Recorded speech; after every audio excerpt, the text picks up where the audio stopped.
തിരുവനന്തപുരം കോർപ്പറേഷനിൽ ബി.ജെ.പി തോൽവി ഉറപ്പിച്ചു. അങ്ങനെയാണ് ഇന്നത്തെ ബി.ജെ.പി സംസ്ഥാന അധ്യക്ഷൻ രാജീവ് ചന്ദ്രശേഖരന്റെ പ്രതികരണം കാണുമ്പോൾ തോന്നുന്നത്. ഇന്ന് തദ്ദേശ തെരഞ്ഞെടുപ്പിന്റെ ഒന്നാം ഘട്ട വോട്ടെടുപ്പ് നടക്കുന്ന ദിവസമാണ്. പോളിംഗ് പുരോഗമിക്കുകയാണ്. 7 ജില്ലകളിലും ആദ്യ മണിക്കൂറുകളിൽ ശക്തമായ പോളിംഗ് ആണ് നടക്കുന്നത്. പ്രമുഖ നേതാക്കളെല്ലാം തന്നെ രാവിലെ പോളിംഗ് സ്റ്റേഷനുകളിലെത്തി സമ്മതിദാനാവകാശം വിനിയോഗിക്കുന്ന കാഴ്ച നമ്മൾ കണ്ടു. അതിനുശേഷം എല്ലാ പാർട്ടികളുടെയും പ്രമുഖ നേതാക്കളെല്ലാം മാധ്യമങ്ങളോട് പ്രതികരിക്കുന്നതും നമ്മൾ കേട്ടതാണ്.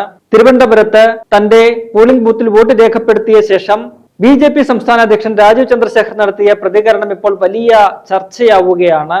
അദ്ദേഹം ആ പ്രതികരണത്തിൽ രാഷ്ട്രീയമൊന്നും പറഞ്ഞില്ല എന്നു മാത്രമല്ല, മാധ്യമപ്രവർത്തകരുടെ ചോദ്യത്തിന് അദ്ദേഹം നൽകിയ മറുപടി അത് കൂടുതൽ ബി.ജെ.പിയെ പ്രതിരോധത്തിലാക്കുന്ന ഒരു കാഴ്ച കൂടിയാണ് കാണാൻ കഴിഞ്ഞത്.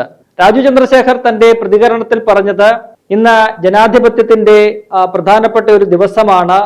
എല്ലാ ജനങ്ങളും തങ്ങളുടെ സമ്മതിദാനാവകാശം വിനിയോഗിക്കണമെന്ന് താൻ അഭ്യർത്ഥിക്കുകയാണ്. എല്ലാവരും വന്ന് വോട്ട് ചെയ്യണം. 5 വർഷത്തിൽ ഒരിക്കൽ കിട്ടുന്ന ഒരു അവകാശമാണ്. അത്തരത്തിലുള്ള പൊതുവായിട്ടുള്ള ഒരു കാര്യങ്ങൾ തെരഞ്ഞെടുപ്പ് കമ്മീഷനും ഒക്കെ തന്നെ പറയേണ്ട ചില കാര്യങ്ങളാണ് അദ്ദേഹം ഇന്ന് മാധ്യമങ്ങളോട് പറഞ്ഞത്. ഇതിൽ ഈ പ്രതികരണത്തിന് ശേഷം മാധ്യമപ്രവർത്തകർ ചോദ്യം ചോദിച്ചു അദ്ദേഹത്തോട്, തിരുവനന്തപുരം കോർപ്പറേഷനിൽ എത്ര സീറ്റുകൾ പിടിക്കും, എത്രത്തോളമാണ് വിജയപ്രതീക്ഷ എന്ന് ചോദിച്ചപ്പോൾ അദ്ദേഹം അതിന് നൽകിയ മറുപടി ഈ മാസം 13-ാം തീയതി വൈകിട്ട് താൻ പറയാം എന്നാണ്. അതായത് തദ്ദേശ തെരഞ്ഞെടുപ്പിന്റെ വോട്ടെണ്ണൽ നടക്കുന്ന ദിവസം വൈകിട്ട് രാജീവ് ചന്ദ്രശേഖർ പറയാം എന്നാണ് പറയുന്നത്. തിരുവനന്തപുരം കോർപ്പറേഷനിൽ ബി.ജെ.പിക്ക് എത്ര സീറ്റ് കിട്ടും എന്ന കണക്ക് വോട്ടെണ്ണൽ ദിവസം വൈകിട്ട് അദ്ദേഹം പറയാമെന്ന് പറയുമ്പോൾ ഇതുമായി ബന്ധപ്പെട്ട് അദ്ദേഹത്തിന് യാതൊരു കണക്കുകൂട്ടലുകളുമില്ല. അദ്ദേഹത്തിന് തിരുവനന്തപുരം കോർപ്പറേഷനിൽ ബി.ജെ.പി വിജയിക്കുമോ എന്നുള്ള കാര്യത്തിൽ പോലും ഒരു ഉറപ്പില്ല, ശുഭാപ്തി വിശ്വാസമില്ല എന്ന് നമുക്ക് വായിച്ചെടുക്കേണ്ടി വരും. വോട്ടെണ്ണൽ ദിവസം വൈകിട്ട് രാജീവ് ചന്ദ്രശേഖർ പറയേണ്ട കാര്യമൊന്നും തന്നെ ഇല്ല. വോട്ടെണ്ണൽ ദിവസം ഏതാണ്ട് ആദ്യത്തെ 2 മണിക്കൂറിനകം തന്നെ തിരുവനന്തപുരം കോർപ്പറേഷൻ ആര് പിടിക്കുമെന്ന് ജനങ്ങൾക്ക് മനസ്സിലാകും. ഒപ്പം തന്നെ കേരളത്തിൽ ആർക്കാണ് ഏറ്റവും കൂടുതൽ നേട്ടമുണ്ടാക്കുക എന്നുള്ള കാര്യവും ആദ്യത്തെ 2 മണിക്കൂറിൽ തന്നെ മനസ്സിലാകും. അതിന് അന്ന് വൈകിട്ട് രാജീവ് ചന്ദ്രശേഖരന്റെ പ്രതികരണത്തിന് വേണ്ടി വരെ കാത്തിരിക്കേണ്ട ആവശ്യം കേരളീയ പൊതുസമൂഹത്തിന് ഇല്ല എന്നതാണ് യാഥാർത്ഥ്യം. അപ്പോൾ രാജീവ് ചന്ദ്രശേഖർ എന്തുകൊണ്ടാണ് ഇത്തരമൊരു പ്രതികരണം നടത്തിയത് എന്ന ചോദ്യമാണ് പല കോണുകളിൽ നിന്നും ഉയരുന്നത്.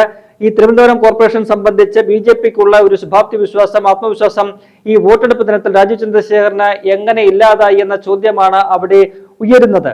അതിൽ കെ മുരളീധരൻ തിരുവനന്തപുരം കോർപ്പറേഷനിൽ യു.ഡി.എഫിന്റെ തെരഞ്ഞെടുപ്പ് ചുമതലയുള്ള പ്രമുഖ നേതാവ് അദ്ദേഹം നടത്തിയ പ്രതികരണമാണ് ഏറെ രസകരം. അദ്ദേഹം പറഞ്ഞത് രാജീവ് ചന്ദ്രശേഖർ ഇപ്പോൾ തന്നെ തോൽവി സമ്മതിച്ചിരിക്കുന്നു എന്നതാണ്. അതിന് അദ്ദേഹം കാരണമായിട്ട് പറയുന്നത്, ഇന്ന് അദ്ദേഹം രാഷ്ട്രീയമൊന്നും തന്നെ പറഞ്ഞില്ല.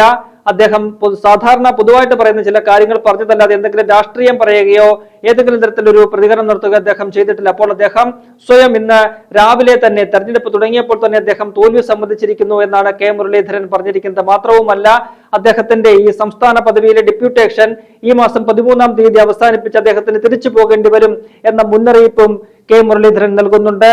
മാത്രവുമല്ല, നമുക്കറിയാം കഴിഞ്ഞ ഒരാഴ്ച മുൻപാണ് രാജീവ് ചന്ദ്രശേഖർ തൃശൂർ നടത്തിയ ഒരു വാർത്താ സമ്മേളനത്തിൽ അദ്ദേഹം പറഞ്ഞത് താൻ നേമത്ത് മത്സരിക്കും, വരുന്ന നിയമസഭാ തെരഞ്ഞെടുപ്പിൽ താൻ മത്സരിക്കുമെന്ന് മുൻകൂട്ടി അദ്ദേഹം പ്രഖ്യാപിക്കുന്ന ഒരു കാഴ്ച നമ്മൾ കാണുകയുണ്ടായി. നേമത്ത് താൻ മത്സരിക്കുമെന്നും അദ്ദേഹം പറഞ്ഞു.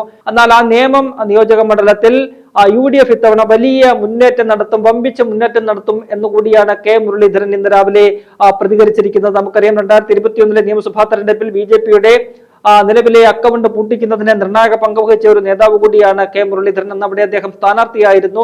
അദ്ദേഹത്തിന് ജയിക്കാൻ സാധിച്ചില്ല എങ്കിൽ പോലും ബി.ജെ.പിയുടെ തോൽവി ഉറപ്പാക്കാൻ കെ മുരളീധരന് അന്ന് കഴിഞ്ഞിരുന്നു.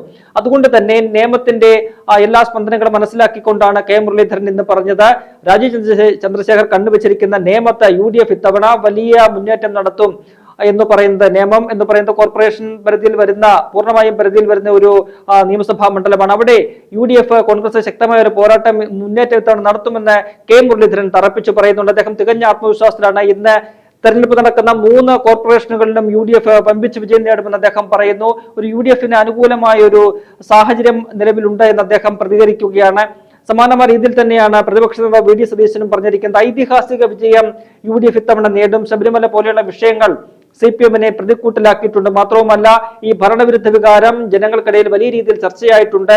തങ്ങളുടെ ഈ സർക്കാരിനെതിരെ കുറ്റപത്രമൊക്കെ തന്നെ ജനങ്ങള് കൂടുതൽ ചർച്ചയാക്കുന്നു. ഒപ്പം തന്നെ സർക്കാരിന് ബദലായിട്ട് തങ്ങൾക്ക് എന്ത് ചെയ്യാൻ കഴിയുമെന്നൊരു കാര്യവും തങ്ങൾ മുന്നോട്ട് വെച്ചിട്ടുണ്ട്. അതൊക്കെ തന്നെ ചർച്ചാ വിഷയമായിട്ടുണ്ട്. ജനങ്ങൾ അതൊക്കെ തന്നെ മുഖവിലേക്ക് എടുത്തുകൊണ്ടാണ് ഇന്ന് പോളിംഗ് ബൂത്തിലേക്ക് പോകുന്നത്.